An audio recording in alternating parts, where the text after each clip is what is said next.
কয়েকটা জিনিস মাথায় রাখলে আমাদের জীবন সহজ হয়ে যাবে। আল্লাহর প্রতি অগাধ বিশ্বাস, তাওয়াক্কুল। নবী রহমতুল্লিল আলমিনের প্রতি জানের চাইতে বেশি আদব, ভক্তি, শ্রদ্ধা, ভালোবাসা। আহলে বায়েত, সাহাবা ইকরামের প্রতি ভালোবাসা, শ্রদ্ধা। আউলিয়া ইকরামের প্রতি সম্মান। ফরজ, সুন্নত, নফল, ওয়াজিবের সাথে সম্পর্ক। ধৈর্যের সাথে থাকা, সহ্য করা, শুকরিয়ার সাথে রবের দরবারে সিজদা দেওয়া।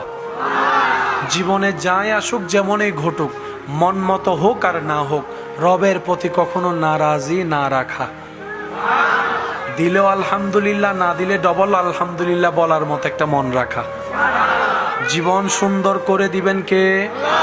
আরো জোরে বলেন কে?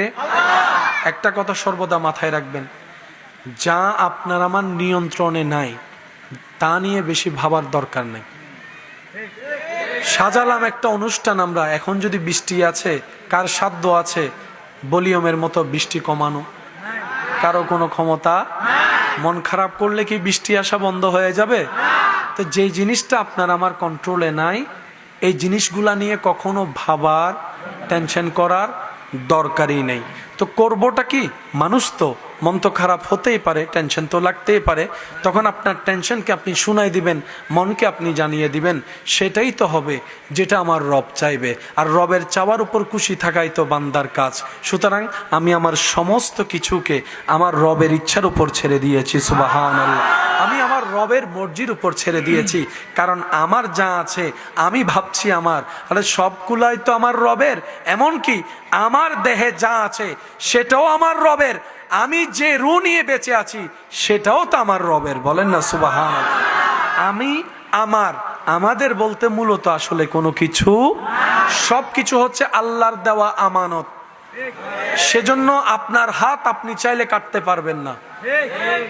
আপনি চাইলে রাগ করে, ক্ষোভ নিয়ে কোনো কিছুর কারণে আপনার শরীর আপনি আঘাত করতে পারবেন না, কারণ আপনার যে হাত আপনি বহন করছেন সেটা আল্লাহর দেওয়া আমানত। আর সেজন্যই তো হাসরের ময়দানে হাত আমাদের বিপক্ষে সাক্ষী দিবে, পা আমাদের বিপক্ষে সাক্ষী দিবে, কান আমাদের বিপক্ষে সাক্ষী দিবে।